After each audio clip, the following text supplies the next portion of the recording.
Knicks and Pacers Saturday night in Indiana. The Knicks are 4-point underdogs. Cory Alexander been doing a great job calling the action on ESPN Radio. He's a college basketball analyst as well, played 7 seasons in the NBA. And he'll continue his coverage tomorrow night, Game 6, starting at 7:30 Eastern on the Mothership. Cory, the level of concern for Pacer fans, Pacer players, is what in your opinion?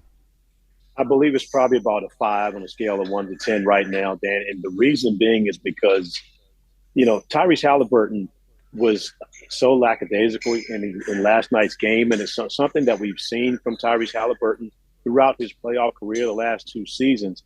And there's no reason, there's really no rhythm to it. It's just some days he's not the same player, especially coming off a historic performance, 32, 15, and 12 with 0 turnovers. In Game 5, you would expect to see him be more aggressive on the road. They didn't see that, but I do believe we will see it tomorrow night in Game 6, which that's why the concern is only a 5. I don't know if this is a big deal. It felt like some people are trying to make it a big deal. Pascal Siakam post-game said they played harder than the Pacers. Like, you can say they executed better, but in a Game 5 with a chance to go to the NBA Finals, a team played harder than you?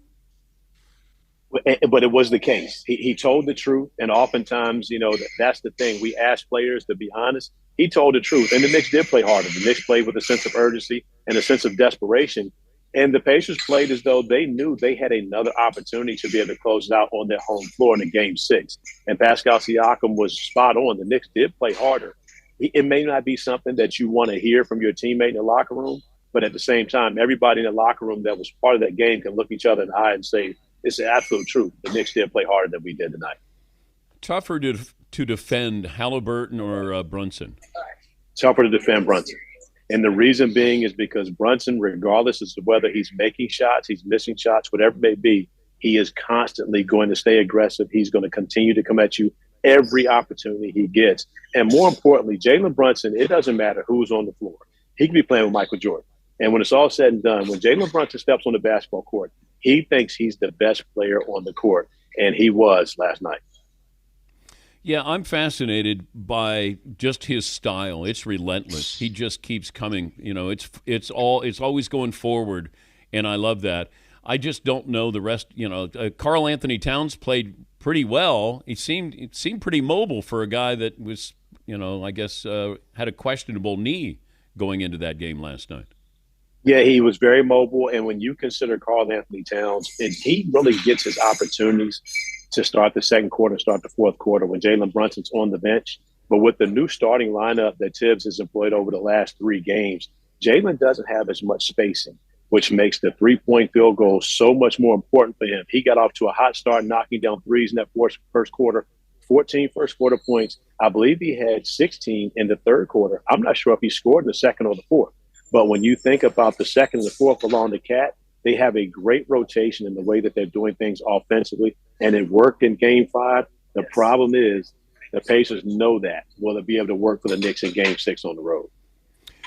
Why is it you think we in the media try to fast-track somebody to be face of the sport or the next great player, or is he a superstar?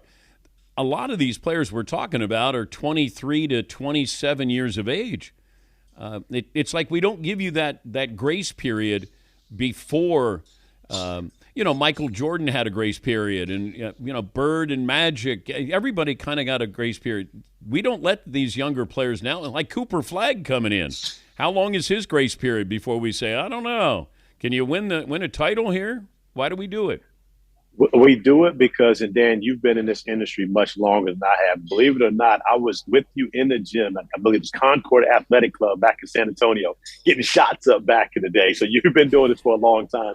And the difference is, I can say that my company, or our company, Disney, is going to pay $2.8 billion next year for rights to the NBA, which means that it's not about the games, it's about content. And so from 7 a.m. to 11 p.m., you have to talk about the game. And therefore, there have to be things to talk about. That's the difference in today's game in comparison to when I was playing in the NBA and even before what you're talking about. there has to be some type of conversation to keep the viewers watching and keep them off of social media and keep them watching TV. So when you think about that, that's the reason why it's constant. And not only that, but these guys don't necessarily care about being the face of the NBA anymore. And the reason being is because when Michael Jordan was playing then, you had to be the face of the NBA to become a billionaire. With these contracts now, you don't have to be. Anthony Edwards can be a billionaire without being the face of the NBA after just 3 contracts and, of course, everything that he gets off the court. Talking to Cory Alexander, ESPN radio analyst, and he'll be calling Game 6 on the mothership. That'll be at 7:30 Eastern on Saturday. How was my jumper, by the way, in San Antonio? I am calling to vouch for you, my man. You actually can shoot the basketball. I believe it was Vinny Del Negro in there with you. I'm not sure. You had another one of your anchors, maybe Overman. I know it wasn't Stuart Scott, but I think it was maybe Overman with you. And it was Vinny Del Negro, myself. I'm not sure. Dale Demps, I know, was in there. But you can shoot the basketball, man. If anybody ever questions it, tell them to come see me. I've seen it with my own 2 eyes. You were knocking down shots that day. Thank you. I appreciate that. And you're a great journalist is what you are. I think I'm a better deep shooter than Vinny Del Negro. Vinny was a great 15 to 18 feet, but he didn't come out to where grown men shoot. Vinny was a master of the mid-range. That was his game, but I agree. And I used to talk to him all the time in practice. I was like, come on out here in the deep water. Get out of the kiddie pool. He wanted no problem with that. But in the kiddie pool, he's one of the best to ever do it. Best shooter you ever faced? The best shooter I've ever faced. Whew. I'm going to go as far as to say his name is now Mahmoud Abdul-Rauf. He was once Chris Jackson. But you're talking about one of the best. And again, the dude was relentless. He had the best touch. You know, he was so locked in on making every possible shot, and it was so quick. Honestly, and again, you know, Steph Curry's my nephew. I love him to death. Dell's like a big brother to me. Chris Jackson was Steph Curry before Steph Curry. The way the game has changed has allowed for Steph Curry to be able to do what he's doing. If you couldn't hand check Chris Jackson, Mahmoud Abdul-Rauf, if you couldn't be physical with him the way that the game is played now, I'm not saying that he would have been Steph, but he would have been very close to what we've seen Steph do over the last 10 years. You want to talk about getting a shot off, like, you know, when his handle was wonderful, and when he was at LSU and he was averaging 30 a game, you know, you had Shaq and Stanley Roberts, but the best player was, 6 feet tall in Chris Jackson. But in today's game, you imagine today's game with Chris, just so quick at getting that shot off. So quick at getting the shot off, but so quick in general, because as you mentioned, the handle, then he hit me with a between the legs crossover one time, and I watched it on the Jumbotron. And I went off the screen completely. You couldn't even find me. And he just absolutely lost me. But the thing is, in that era, and we're going back to, this is 96, my rookie year playing against him, you had to be able to defend. And that's the reason why he didn't get as many minutes. He didn't get as many opportunities, because he struggled defensively. In today's game, where they often find ways to hide guys who lack a defensive end, and you can keep them on the floor for 35 to 40 minutes. If he had that type he had that type of time, and as you talked about, that grace period, again, we still talking about one of the all-time greats. Yeah, Mark Price is another player who had an unbelievably just go up quick. And, he would average 20-10. There's a lot of those. Kevin Johnson was another 20-10 guy. There just felt like, that's what you had to do back then. That's when you had true point guards, but then Steph became a points guard instead, like he created his own label there. Did you have your welcome to the NBA moment?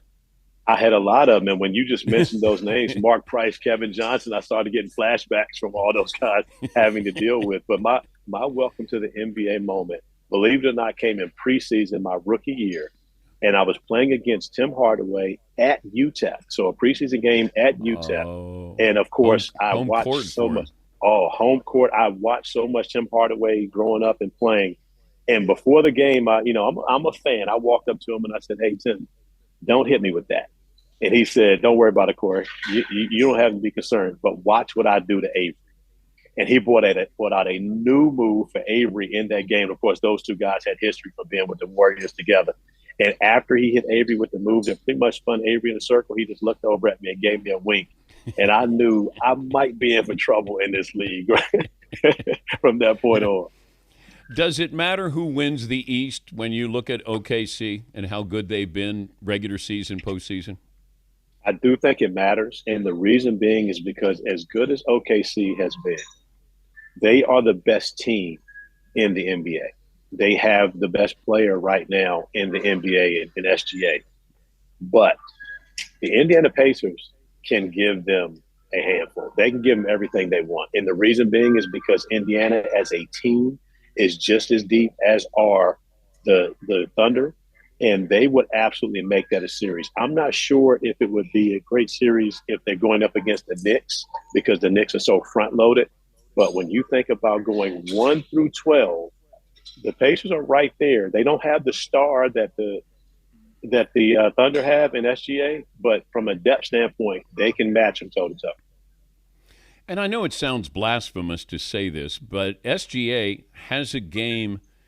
He can lead the league in scoring multiple years. And, the last time, Iverson was like that. Obviously, Jordan was like, there aren't a lot of guys that you go every year. Like, he could lead the league in scoring the next 5 years. I wouldn't be surprised at all. But he doesn't, there's no highlights, really. It's methodical. I'm coming at you. And it may be mid-range jumpers, it may be layups, but that's it. No threes, but it's pretty dominating in a quiet way, I think. It really is. And the reason why I think that he won't end up being a guy that leads the league in scoring for the next few years is because he's becoming an even better playmaker. And one of the things that Shade said early, I had the chance to – my first TV game, believe it or not, was in Oklahoma City this year. And Mark Daigneault told us that Shea has come into this season with intent on empowering his teammates because he wants to make sure that they are prepared when we get to the playoffs. And it has worked. You've seen what Jalen Williams has done. You've seen what Chet has done. You consider a team that has really gelled around their superstar, but more importantly, each and every one of those guys has had better and career years, even though he continues to lead the league in scoring. And now you see him becoming much more of a facilitator and playmaker. I think he's only going to get better over these next few years. We came up with a new category. It's, not Hall of Famer, but Hall of Great. So like Jamal Crawford, Joe Johnson, the guys who aren't Hall of Famers, but they're right there. So do you have a nominee for the Hall of Great? I can give you a bunch of them. I'll start with Rip Hamilton. And I got a chance to see Rip at the EYBL event last weekend. He's a guy that I'm not sure if he'll get into the Hall of Fame, but he is absolutely great. You think about Larry Johnson. I mean, you can look at the Knicks sideline alone, the people showing up, Latrell Sprewell, Allen Houston. You go down the list of guys who have been there, just the Knicks breaks alone that I've been fortunate to be able to hang out with for the last couple of days in this series. All those guys are in that area. They're all-stars. And at the same time, may not be Hall of Famers, but, you cannot duplicate what those guys were able to do, especially in the era in which they were able to do it. And you take each and every one of those guys and you transplant them into today's era, that scoring average goes up 5 to 6 more points per game. That efficiency goes up. And now you're talking about guys who are Hall of Fame players. Anybody scare you when you played? Michael Jordan. But other than that, no. But, the first time I met Mike, and we were at a game, it's called the World's Greatest Pickup Game in Greensboro, North Carolina. His agent, Fred Whitfield, used to put it on. And you walk in the room, and the first time you see Mike, it's that aura around him. But one thing about Michael Jordan, he doesn't let you look at him like that because he immediately starts talking trash to you. And he knows all of your history, your background, or whatever it may be. So he basically welcomes people by talking trash to them. And all of a sudden now you open up, you're having this debate with Michael Jordan. You walk away from there thinking to yourself, wow, I just got a chance to talk to Michael Jordan. But when it's all said and done, when you got to see him in that Chicago 23, it was a different world. And again, just to see the way that the community showed up and cheered for him, even against you on home games, et cetera, that would be the only guy that I think that's really during my time of covering the NBA that's really incited fear into anyone. And that includes any player today. I mean, he's the only guy that I thought that people actually feared. Great to talk to you. Let's do this again. Have fun on Saturday. Safe travels to Indiana. Sounds good, my man. Thanks for having me. That's Cory Alexander, ESPN radio analyst. Be working for the mothership Game 6 and start coverage at 7:30 Eastern.